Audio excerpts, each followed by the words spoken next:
when you encounter people who accept the modern critical text and modern translations that are based on those modern critical texts, you will often hear promoted views and ideas that they often have heard from other people, and a lot of times those ideas are not based on, I think, sound reasoning or evidence.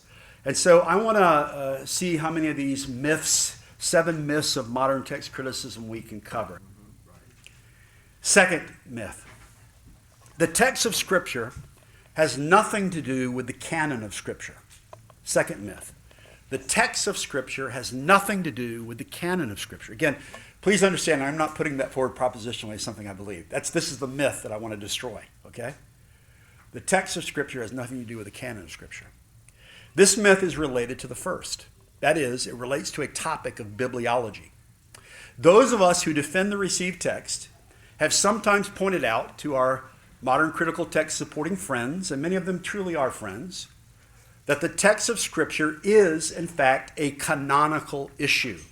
A canonical issue. Of course, by canon, we mean the boundaries of what is Scripture, okay?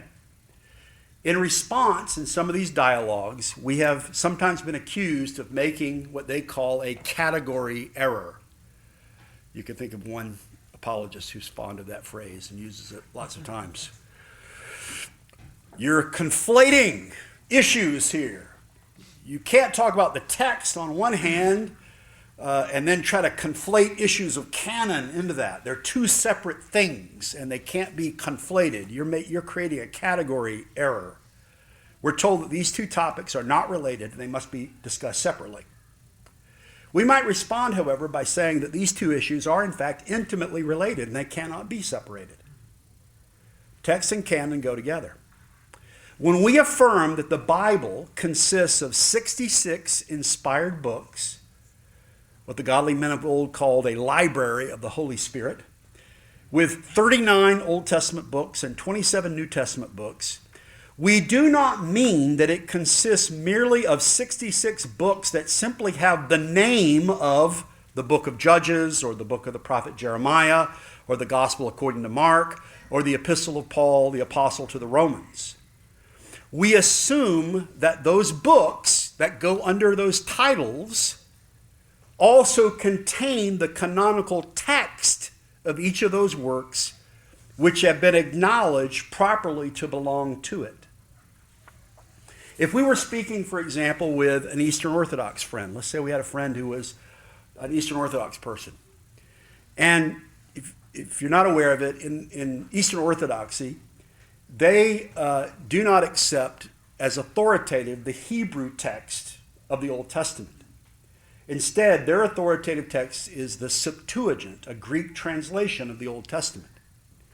So if we were talking with an Eastern Orthodox friend, and let's say we started to talk with him about the book of Judges, we might talk with him and we would not agree with him that the text of Judges in the Septuagint is the immediately inspired Word of God. Again, go back to Westminster Confession of Faith, chapter 1, paragraph 8. The Bible was immediately inspired in the original language, in Hebrew for the Old Testament, Greek for the New Testament. So we would not agree with him that the Septuagintal text of Judges is authoritative, but the Hebrew Masoretic text of Judges is authoritative. But we would also disagree with him because the Septuagintal text of Jeremiah, I said Judges, didn't I? I wanted to talk about Jeremiah. The Septuagintal text of Jeremiah is about 1/8 shorter than the Hebrew text. That is, much is omitted and altered in the Septuagintal text of Jeremiah. Does that make sense? So it's a canonical issue and it's a textual issue. Likewise, if we were speaking with a Roman Catholic friend about the book of Daniel, we would not agree with him in accepting the Latin Vulgate text of Daniel as authoritative, not only because it is in Latin and not in Hebrew, but also because the text of Daniel in the Latin Vulgate has additions within it that are not found in the Hebrew text. It includes, for example, the Song of the Three Young Men inserted between Daniel 3:23 and Daniel 3:24. It includes the narratives of Susanna as chapter 13, where the Hebrew text ends at Daniel 12. And it includes a vignette called Bel and the Dragon as chapter 14.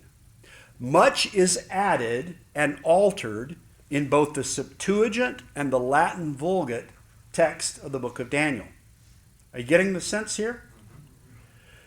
Consider, once again, the closing admonition that was given in Revelation 22:18 and 19. We are not to take away from the Scriptures, and we are not to add to the Scriptures. Did not the inspired author believe that the proper text of the book was essential to the canonicity of the book?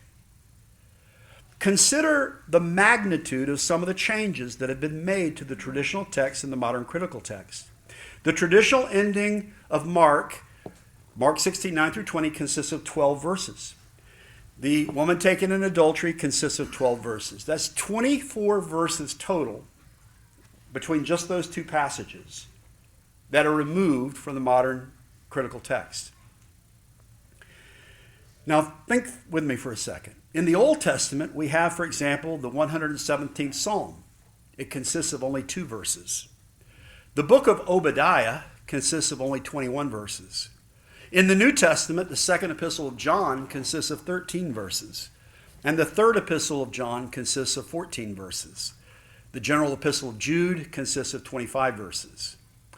Would you think it would be a problem if in future critical editions of the Bible, Obadiah was removed from the Old Testament? Or 2 John was removed from the New Testament? Or 3 John was removed? Or Jude was removed?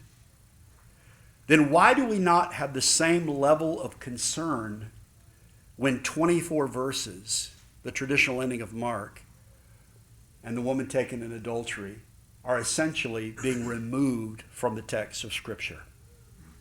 Do you really think that early Christians would have come to a consensus to accept the Gospel of Mark if it had ended at Mark 16:8 without any resurrection appearances?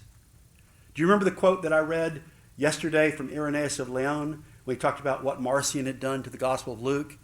And he said, he took the birth narratives out.